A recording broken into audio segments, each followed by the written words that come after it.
রায়হান ফার্মেসিতে গিয়ে দেখে একজন বৃদ্ধ মহিলা ঔষধ কেনার জন্য দাঁড়িয়ে আছে। দোকানদার বৃদ্ধ মহিলাটিকে ঔষধের প্রেসক্রিপশন দেখে সব ঔষধ গুছিয়ে দেয়। আপনার 890 টাকা হয়েছে। তখন মহিলাটি দোকানদারকে মাত্র 140 টাকা দেয়। দোকানদার ওই টাকাটা হাতে নিয়েই ঔষধগুলো তাকে দিয়ে দেয়। বৃদ্ধ মহিলাটি যাওয়ার পর একটা বাক্স থেকে দোকানদার 750 টাকা বের করে। সেই টাকাগুলো ওই বৃদ্ধার দেওয়া 140 টাকার সঙ্গে মিলিয়ে মোট 890 টাকা ক্যাশ বাক্সে রেখে দেয়। অন্য মেয়েটির ঔষধের দাম 380 টাকা হলে দোকানদারকে 500 টাকার একটি নোট দেয়। দোকানদার 380 টাকা রেখে বাকি টাকা ফেরত দিলে মেয়েটি ফেরত পাওয়া পুরো টাকাটাই একটি জারে রেখে দেয়। ওই জারে লেখা আছে ডোনেশন ফর মেডিসিন। রায়হানের প্রেসক্রিপশন দেখে দোকানদার ঔষধ বের করে দিয়ে বলে, আপনার 360 টাকা হয়েছে। রায়হান কৌতূহল আটকে রাখতে না পেরে জিজ্ঞেস করে, আচ্ছা ভাই, ওই মহিলা মাত্র 140 টাকা দিল, আপনি তাকে 890 টাকার ঔষধ দিয়ে দিলেন, আর ওই পাশের মেয়েটি ফেরত পাওয়া বাকি টাকাগুলো এই জারের মধ্যে রেখে দিল। এখানে আসলে কি চলছে?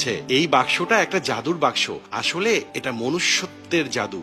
এই এলাকার প্রত্যেকটা ফার্মেসিতেই এই বাক্সটা আছে। এই বাক্সের মধ্যে ক্রেতারা এক্সট্রা টাকা রেখে যান, আর সেটা কাজে আসে অন্যদের। যেমন একটু আগে দেখলেন গরিব বৃদ্ধার কাছে টাকা ছিল না, তার টাকাটা আমি এই জাদুর বাক্স থেকে নিয়েছি। আর এই বাক্সে টাকা রাখেন আমাদেরই এলাকার লোকজন। এটা তো আমাদেরই দায়িত্ব যাতে আমাদের এলাকার সমাজের সবাই তাদের প্রয়োজনীয় ঔষধগুলো কিনতে পারে। এই বাক্স থেকে বুঝি সবাই টাকা নেয়? না না, সবাই নেয় না। বৃদ্ধ মানুষেরা কিংবা যারা কাজ করতে পারে না আর যুবক বেকাররাও এই বাক্স থেকে সহযোগিতা গ্রহণ করে। এটা ভিক্ষা কিংবা করুণা নয়, এটা আমাদের দায়িত্ব। যুবকেরাও, ওরা কেন? বেকারত্বের থেকে অসহায়ত্ব বাংলাদেশে আর কিছু নেই। তারপরও করোনায় অনেক মানুষ তাদের বেসরকারি অস্থায়ী চাকরি হারিয়ে ফেলেছে। তারাও তো আর চিরকাল বেকার থাকবে না, কিন্তু এখন তারা এখান থেকে নিতেই পারে। আগে অবশ্য একসময় তারা টাকা দিয়েছে, আর এখন তারা টাকা নিচ্ছে। এইভাবেই চলছে। এই নিন আপনার ঔষধ।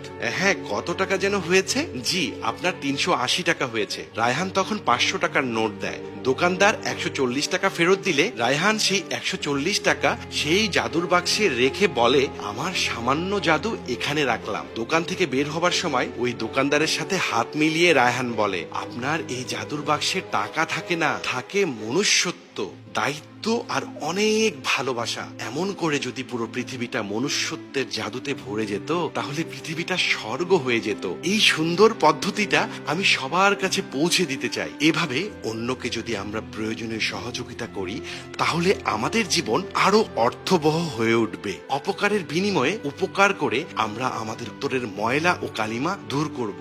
এতক্ষণ কষ্ট করে এই গল্পটি যারা দেখেছেন তাদেরকে মন থেকে ধন্যবাদ জানাচ্ছি। প্রিয় দর্শক, আপনাদেরকে বলছি, আপনারাও এমন একটা জাদুর বাক্স বানিয়ে ফেলুন। অনেক অনেক তৃপ্তি পাবেন, কারণ এই বাক্স থেকে শান্তি কেনা যায়। মহান আল্লাহ আমাদের সবাইকে অন্যের উপকার করার তৌফিক দান করুন।